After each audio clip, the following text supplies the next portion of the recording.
मित्रों, राम राम। मेरा भारत मेरी बात चैनल पर आप सभी का स्वागत। मैं अनिल नागपाल। आज के इस अंक में हम बात करेंगे मोदी ने जो परसों से एक विषय लिया है कि कांग्रेस आपकी संपत्ति लेकर मुसलमानों को दे देगी, अल्पसंख्यक को दे देगी। तो बड़ा बवाल इस विषय को लेकर मचा हुआ है और खड़गे जी ने भी कहा है कि मैं अपना मैनिफेस्टो मोदी जी से मिल के दिखाना चाहता हूं। तो हम ये विषय क्यों आया, कि इसमें सच्चाई क्या है, तो उस पर हम एक पड़ताल करते हैं, क्योंकि हमारे क्लासरूम है चर्चा का। तो जो अध्ययन है उसी अनुसार इस पर बातचीत करते हैं कि मोदी जी ने, पहले तो ये कि मोदी जी ने क्या कहा। मोदी जी ने कहा कि ये जो कांग्रेस का मैनिफेस्टो है, इसमें कांग्रेस कहती है कि हम सर्वे करवाकर ये जो जितनी भी प्रॉपर्टी है लोगों के पास एक्स्ट्रा, वो लेकर मुसलमानों को दे देंगे।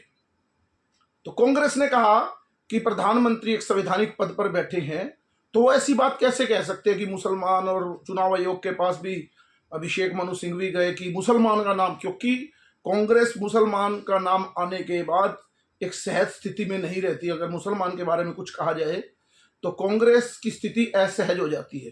तो इसी विषय पर अब आप देखेंगे कि मोदी को यह क्यों कहना पड़ा, क्योंकि चुनाव है, राजनीतिक क्षेत्र है, सब अपना दम खम और अपना विषय रखते ही हैं।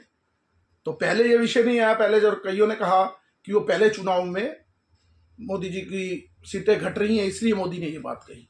लेकिन इसके पीछे देखेंगे, आप देखेंगे कि कांग्रेस और इंडी गठबंधन ने एक नैरेटिव चलाया, क्योंकि अंदाजा है कि चुनाव तो सरकार मोदी जीत रहे हैं। तो एक नैरेटिव बना कि 400 सीट जब आएंगी मोदी की, तो मोदी संविधान को बदल देंगे और एससी का आरक्षण खत्म कर देंगे। नीचे नीचे एक नैरेटिव चलाने की कोशिश की गई और ये नैरेटिव नीचे तक ले जाया जा रहा है। अब मोदी भी मोदी यहाँ राजनीति करते हैं, क्योंकि वो कहते हैं कि मैं 4.5 साल सरकार चलाता हूँ, 6 महीने राजनीति करता हूँ। और मोदी का जीवन आपने देखा होगा कि वो बचपन से, जैसे युवा अवस्था में आए तो उन्होंने संघ में रहकर धरातल पर काम किया है। उसके बाद पार्टी में उन्होंने काफी समय पर काम किया, संगठन के नाते उसकी समझ है, जमीन की समझ है। फिर 2002 से लेकर और आज 2024 लगभग 22 साल से उनको प्रशासन की भी पकड़ है। एक एक विषय पे बारीकी कैसे नजर रखी जाती है वो समझते हैं। उन्होंने इस नैरेटिव को फेल करने के लिए ही इस मुद्दे को पकड़ा। अब समझेंगे कि इस मुद्दे को, इससे क्या मतलब, क्योंकि परसों मोदी जी ने ये कहा था और कल और आज के भाषणों में मैं देख रहा था, मोदी जी ने कहा कि वो जो आरक्षण है खत्म करने की बात हो रही है, वो तो कांग्रेस पार्टी आपका आरक्षण खत्म करके मुसलमानों को देना चाहती, जो मैं नहीं होने दूंगा। अब इस विषय को समझेंगे कि इसका मोदी जी ने कहा कि 4 बार आरक्षण कांग्रेस ने प्रयास किया और हमने रोका। अब इस विषय पे आएंगे। 2004 में जब अटल जी की सरकार गई, केंद्र में कांग्रेस की सरकार आई और आंध्रा में राजशेखर रेड्डी के नेतृत्व में 2004 में सरकार बनी। सरकार बनते ही, आपको ध्यान होगा, जुलाई 2004 में सरकार बनने के 2 महीने में ही कांग्रेस ने मुस्लिम आरक्षण 4% मुसलमानों को दे दिया आंध्रा में, जुलाई 2004 में। उसी समय कुछ लोग कोर्ट में, हाई कोर्ट में गए, तो हैदराबाद हाई कोर्ट में जाने के बाद तो अक्टूबर के अंदर, सितंबर के अंदर ही उस पर रोक लग गई, यानी 2 महीने बाद ही उस पर रोक लग गई।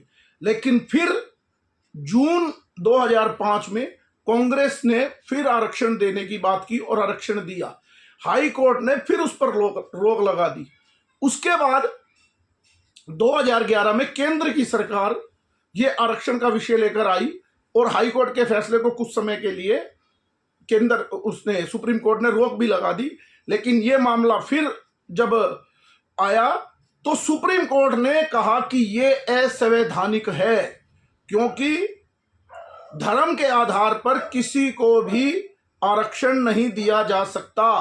तो आपने धर्म के अनुसार इस आरक्षण को जोड़ा है, तो इस विषय को लेकर सुप्रीम कोर्ट ने इसे असंवैधानिक कहा कि ये तब लोकतंत्र की हत्या नहीं हुई। यानी बाबा साहब अंबेडकर ने जो एक आरक्षण व्यवस्था की SC ST दलित समाज और आदिवासी वनवासी उनको देने के लिए, तो उस पर कुठाराघात करके 4.5% आरक्षण देने का जो मामला आया तो वो उसमें जुड़ा, लेकिन उसको रोक दिया गया। उसके बाद आपको एक फिर विषय आया था एक बारी, जब कांग्रेस की सरकार वहां पर बनी। अब कांग्रेस की सरकार जो कर्नाटक में बनी, उससे पीछे भारतीय जनता पार्टी की सरकार थी, उससे पहले कांग्रेस की सरकार थी। तो उसमें एक विषय आया था कर्नाटका के अंदर कि 4% आरक्षण कर्नाटक सरकार ने भी दिया, लेकिन उसके कुछ समय बाद वहां सरकार बनी भारतीय जनता पार्टी की, तो भारतीय जनता पार्टी ने वो आरक्षण खत्म किया और वो 4% जो आरक्षण था उसमें से 2% आरक्षण लिंगायत और 2% आरक्षण वोक्का लिंगा समुदाय को वहां कर्नाटका में दिया।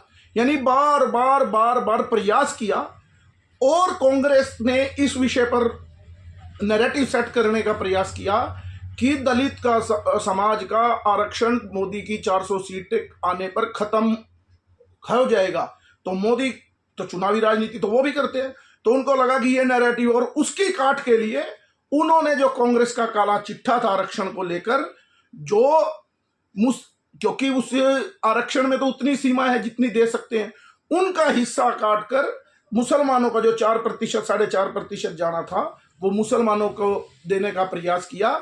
यानी जो दलित समाज के भाई बंधु हैं उनका आरक्षण काटकर बीच में मुसलमानों को देने का प्रयास किया। उस नैरेटिव को तोड़ने के लिए मोदी ने यह दाव चला और सीधा कहा कि मुसलमानों को कांग्रेस आरक्षण देना चाहती है, क्योंकि कांग्रेस के मैनिफेस्टो में पढ़ेंगे तो उसमें, मैं भी अभी गौर से पढ़ रहा था, उसमें एक शब्द और भी लिखा है कि हम उनको सुविधाएं देंगे। और क्या लिखा है?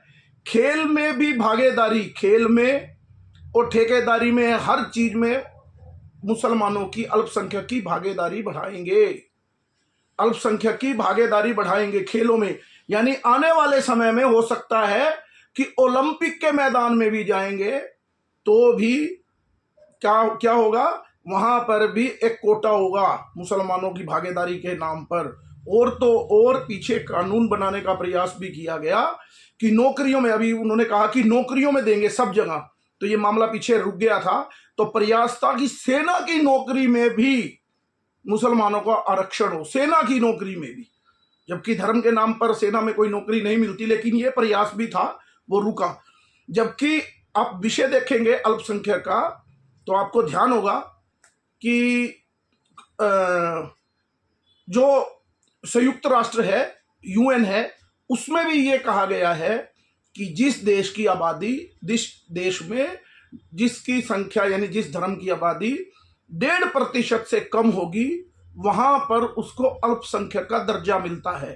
आप ध्यान करें, 1.5% से कम जहां आबादी हो जिस धर्म की, उसको अल्पसंख्यक बोला जाता है। लेकिन भारत में तो 14 से लेकर 16-17% तक मुसलमानों की आबादी है, और यहां पर भी मुसलमान को अल्पसंख्यक का दर्जा है। उसके लिए एक कानून बनता है, अल्पसंख्यक मंत्रालय है। जबकि सिख बंधु, जैन बंधु, बौद्ध बंधु वो अल्पसंख्यक है, लेकिन उनका सारा कोटा मुसलमानों को मिलता है।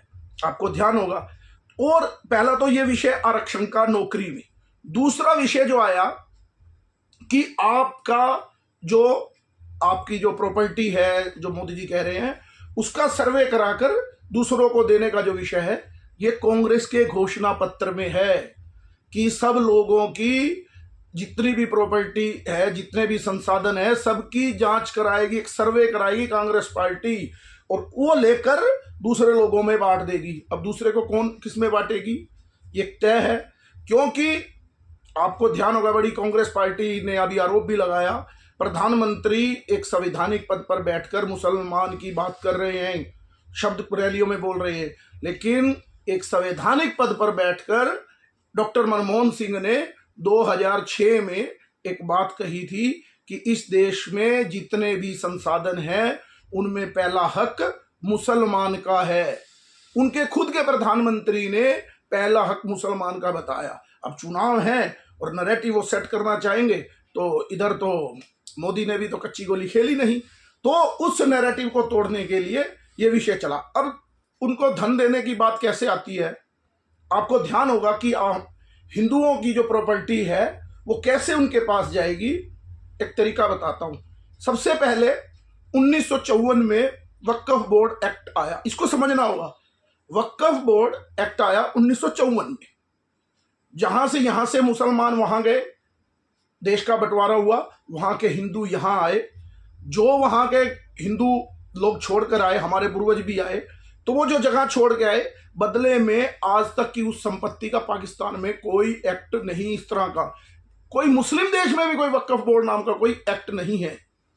लेकिन यहां की जो वो संपत्ति छोड़कर गए वो लोग, वो क्योंकि हम देखते हैं बाजारों में बहुत सी दुकानें हैं, लोगों के घर, हमारे पड़ोस में भी बहुत से घर हैं, आपके भी पड़ोस में बहुत से घर होंगे जो वक्फ बोर्ड के अधीन होंगे।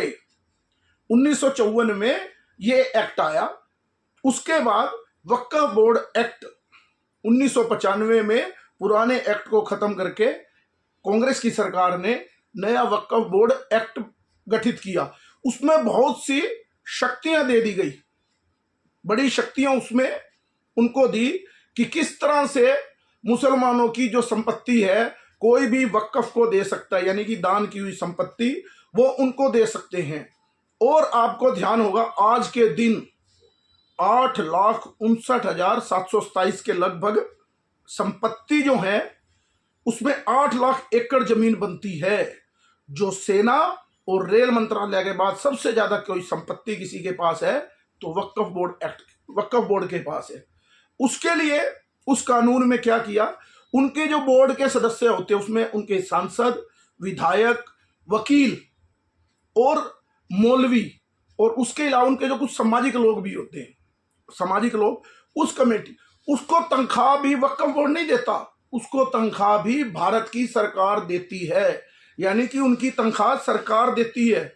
वो प्रॉपर्टी वक्फ की देखती है अपने धर्म की, लेकिन उसकी तनख्वाह भी सरकार देखती है। इस तरह से बड़ी ज्यादा शक्तियां देकर कि उसमें क्या आया कि जो प्रॉपर्टी वक्फ बोर्ड कहेगा कि यह प्रॉपर्टी हमारी है, तो जिसकी प्रॉपर्टी उसको सिद्ध करना होगा कि नहीं ये वक्फ की नहीं, ये संपत्ति तो मेरी है। उसके बाद एक खेल और हुआ, वक्फ बोर्ड में संशोधन हुआ, वक्फ बोर्ड एक्ट में संशोधन किया। वक्फ बोर्ड संशोधन 2013 में 14 में सरकार कांग्रेस की चली गई, तो लेकिन एक संशोधन हुआ, बड़ी सोचने और समझने की बात है। वक्फ बोर्ड एक्ट संशोधन अमेंडमेंट, उसमें एक्ट है 40, जो 40 नंबर उसमें संशोधन का नंबर दिया। पैराग्राफ 40 में ये कहता है वो कि 2 लोग वक्फ बोर्ड के जो 2 मेंबर होंगे, जो 2 सदस्य होंगे, जिस भी प्रॉपर्टी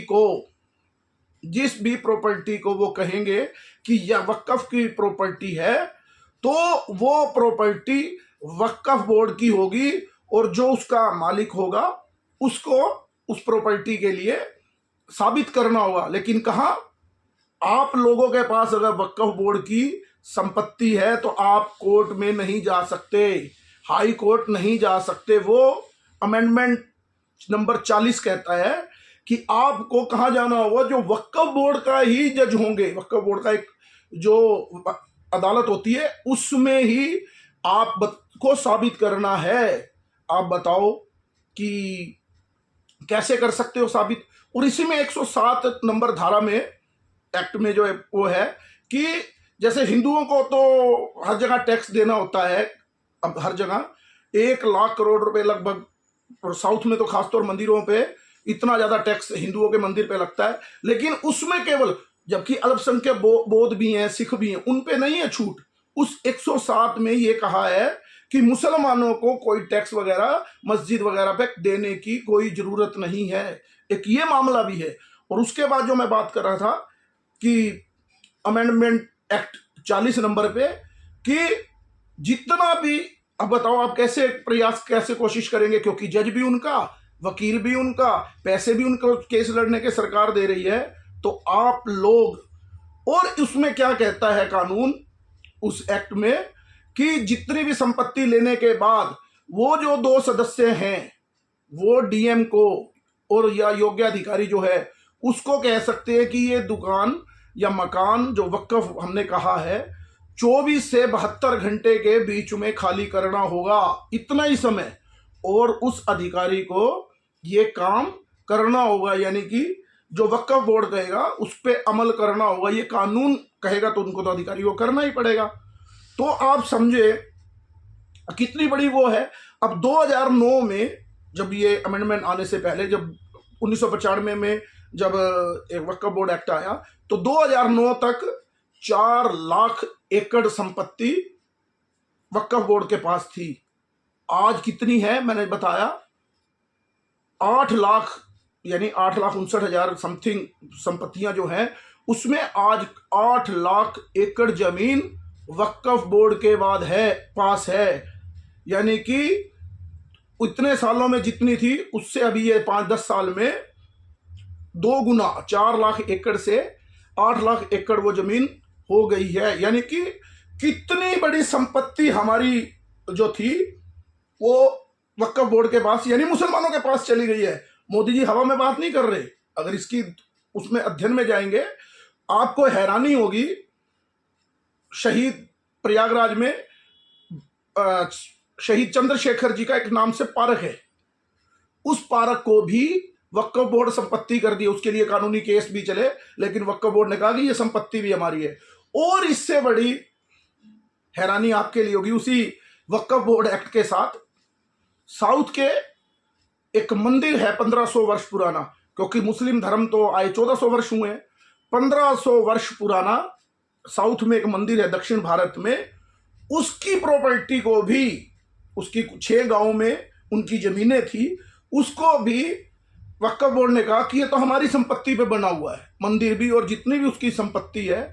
यानी कि क्योंकि तमिलनाडु की बात है तो वहाँ तो वैसे भी सनातन को डेंगू और मलेरिया बताया जाता है, क्योंकि वो जो डीएमके और वामपंथी और मुस्लिम लीग और कांग्रेस का, क्योंकि उसमें मुस्लिम लीग भी है, वामपंथी भी हैं, डीएमके भी है, कांग्रेस भी है, ये सबका षड्यंत्र रहकर आज आपको ध्यान होगा, ध्यान करेंगे, 6 गांव की पूरे के पूरे 6 गांव वो वक्फ बोर्ड को चले गए, जो कि 1500 साल पुराने मंदिर के थे। इनके धर्म आने से पहले 100 साल पहले की संपत्ति भी वक्फ बोर्ड की हो गई। तो ऐसे ऐसे कानून जब बनेंगे तो, और फिर कांग्रेस ने ये अब कहा ही अपने उसमें कि सर्वे करेंगे, और एक और हिंदुओं के खिलाफ फिर वही विषय आएगा।